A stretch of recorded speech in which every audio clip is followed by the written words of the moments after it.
अमेरिकी हुकूमत भारत से मदद मांग रही है कि रशिया और यूक्रेन के दरमियान कोई पीस डील निगोशिएट करवाएं।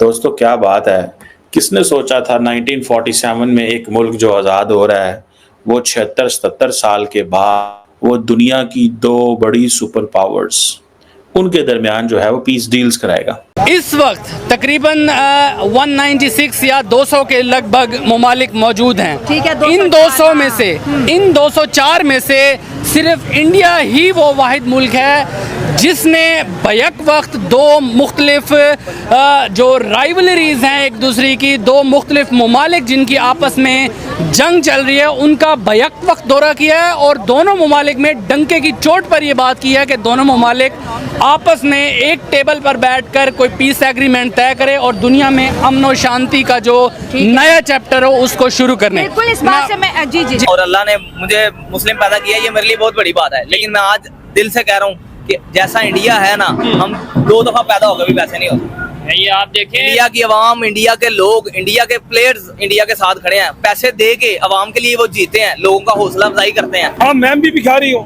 हमारे वजीर आजम भिखारी बैठा हुआ है। दोस्तों, मोदी जी भारत को उस ऊंचाई पर ले गए हैं जहां पे सिर्फ और सिर्फ पूरी दुनिया में भारत का डंका बज रहा है, दनादन बज रहा है। आज जो बाइडन हाथ पैर जोड़ रहा है कि मोदी जी प्लीज ये लड़ाई रुकवा दीजिए, इस वार को रुकवा दीजिए, क्योंकि दोस्तों अमेरिका का अरबों डॉलर का नुकसान भी तो हो रहा है। पहले तो इनको मजा आ रहा था, इन्होंने सोचा था किसी तरीके रशिया को तोड़ लेंगे, लेकिन ये भूल गए कि ये पुराना जमाना नहीं रहा, अब वक्त बदल चुका है। अब दुनिया में कई देश हैं जो एक दूसरे की हेल्प करते हैं।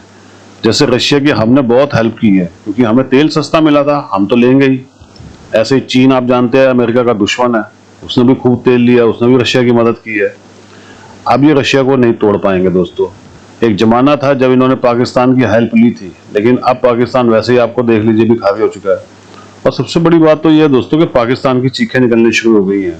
उसका रीजन ये है कि मोदी जी जब ये जंग रुकवाएंगे तो मोदी जी भी कुछ कंडीशन तो रखेंगे ना, और वो जो मोदी जी कंडीशन रखने वाले हैं ना, उसके अंदर बहुत कुछ होने वाला है दोस्तों, बहुत कुछ होने वाला है। मैं आपको आज लिख कर देता हूँ, आने वाले दिनों में पाकिस्तान का एटम बम भी छीन लिया जाएगा और पाकिस्तान को दर दर की ठोकरें भी खानी पड़ेंगी। और उसके अलावा पूरी दुनिया के अंदर कहीं भी हिंदुओं के ऊपर कोई अटैक नहीं होगा, ये भी मोदी जी गारंटी लेंगे, देख लीजिएगा। दोस्तों आप भी कमेंट्स कीजिएगा, वीडियो को लाइक और चैनल को सब्सक्राइब जरूर कीजिएगा। Thank you very much. अमेरिकी हुकूमत भारत से मदद मांग रही है कि रशिया और यूक्रेन के दरमियान कोई पीस डील निगोशिएट करवाएं। दोस्तों क्या बात है, किसने सोचा था 1947 में एक मुल्क जो आज़ाद हो रहा है वो 76-77 साल के बाद वो दुनिया की दो बड़ी सुपर पावर्स, रशिया किसी दौर में जब पहले सुपर पावर हुआ करता था, अब तो खैर मुश्किल में है लेकिन रहा है, उनके दरमियान जो है वो पीस डील्स कराएगा। अब जो मोदी साहब की कॉल आई है बाइडेन की, और मोदी साहब ने कॉल की है पुतिन को, ठीक है जी, और एक ही बात हुई है, और बात हुई है यूक्रेन के ऊपर, बात नहीं हुई बांग्लादेश के ऊपर, बात किसी और टॉपिक के ऊपर नहीं हुई, ठीक है। सो इसका मतलब ये है कि जो इंडिया की मदद है अब अमेरिका को चाहिए, ये है इंपॉर्टेंट डेवलपमेंट।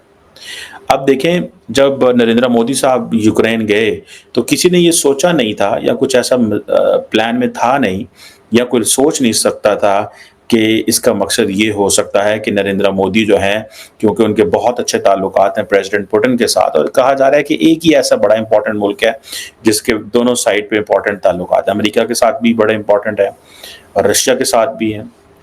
अब चाइना के अमेरिका से उस तरह के अच्छे ताल्लुकात नहीं है कि वो, लेकिन उनके रशिया के साथ ज़रूर अच्छे ताल्लुकात हैं। और आपने को याद होगा कि जब ज़ेलेंस्की ने ये बार बार कहा कि नरेंद्र मोदी के पुतिन से बड़े अच्छे ताल्लुकात हैं, वो जंग बंद करवा सकते हैं, कोई डायलॉग करा सकते हैं, इसका मतलब क्या है? इसका मतलब ये है कि जो इंडिया जो है उसको ये चीज़ें पिच की गई हैं, इंडिया को ये कहा गया है कि आप हमारी हेल्प करें। अब वो पुतिन साहब से जो जफ्फी डाली नरेंद्र मोदी ने, वो तो नरेंद्र मोदी के काम आ गई, ठीक है। वो काम इस तरह आ गई कि आज अमेरिका को, यूक्रेन को और बहुत सारे मुल्कों की उम्मीदें नरेंद्र मोदी से जाग पड़ी हैं।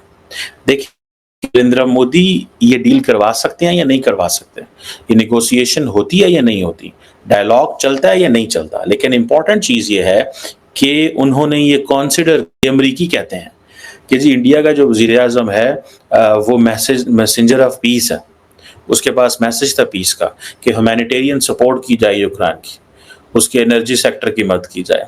आज ही दोनों लीडर से रब्ता होना मोदी का बड़ी बात है। बल्कि मैं देख रहा था ऑस्ट्रेलियन प्राइम मिनिस्टर भी, जो 3 बड़े मुल्कों की जो लीडरशिप है वो इंडिया से रब्ता कर रहा है। Indian foreign office and Indian PM तो बहुत मसरूफ रहता है, कोई कॉलें आ रही हैं, कोई कॉलें जा रहे हैं। साडा वज़ीर आज़म तो बेचारा उत्थे ही फिरदा कि न्यारी पाए खा रहा होना, चौल खा रहा होना, उन्होंने कहना है ठीक है बिरयानी दोपहरी चलेगी, सलाद जरूर लेके आना, तो फलानी चीज़ करना। वो तो बेचारे यही काम कर रहे होंगे। हमारे तो खास कोई काम नहीं है करने वाला, ना कोई आता है ना कोई जाता है। हमें तो वो लेके बैठ गए हैं, वो दहशतगर्दी लेट के बैठ गए हैं वो बलूचिस्तान में। हमें तो उन्होंने खिड़की डाली हुई है। हमारे लिए तो हर रोज एक ऐसा मसला बनता है, हर रोज कुछ ना कुछ ऐसा होता है कि हमें समझ नहीं आती। सो इंडियन वज़ीर आज़म जो है नरेंद्र मोदी जो है वो सेंटर स्टेज ले गया, क्योंकि एक ही दिन में दोनों बड़ी ताकतों की लीडरशिप से बात करना और यूक्रेन के ऊपर ही बात करना, इसका मतलब है कि बैक चैनल पे कुछ चल रहा है। मोदी साहब ने बहुत दफा ये कहा, पुतिन के सामने बैठ भी कहा है कि पुतिन ये इरा जो है वॉर का नहीं है, उन्होंने कहा। लेकिन आज देखिए इंडिया एक ऐसा मुल्क है जिसकी पॉलिसीज ऐसे जो कभी किसी के मुद्दे में नहीं घुसता।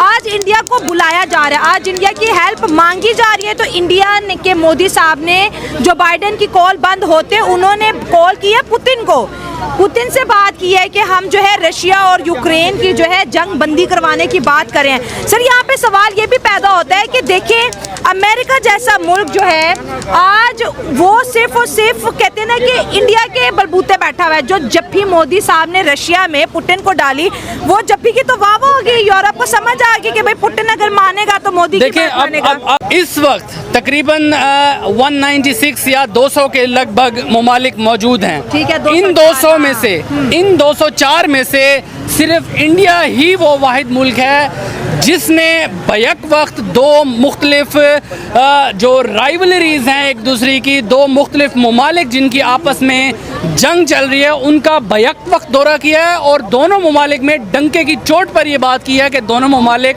आपस में एक टेबल पर बैठकर कोई पीस एग्रीमेंट तय करे और दुनिया में अमन और शांति का जो नया चैप्टर हो उसको शुरू करने। बिल्कुल इस बात से मैं जी India is strengthening strategically day by day, ठीक है ना, हर आए दिन के साथ इंडिया इज ग्रोइंग अप। और आप ये महसूस करें कि नव मोदी जी एक जो दुनिया के उफक पर मौजूद ताकतवर लीडर मौजूद हैं, चाहे प्यूटन है, शी जिनपिंग हो गया, उसके साथ साथ जो बाइडन हो गया, उसी फहरिस्त में नव मोदी जी कहीं ना कहीं आपको आते हुए दिखाई दे रहे हैं।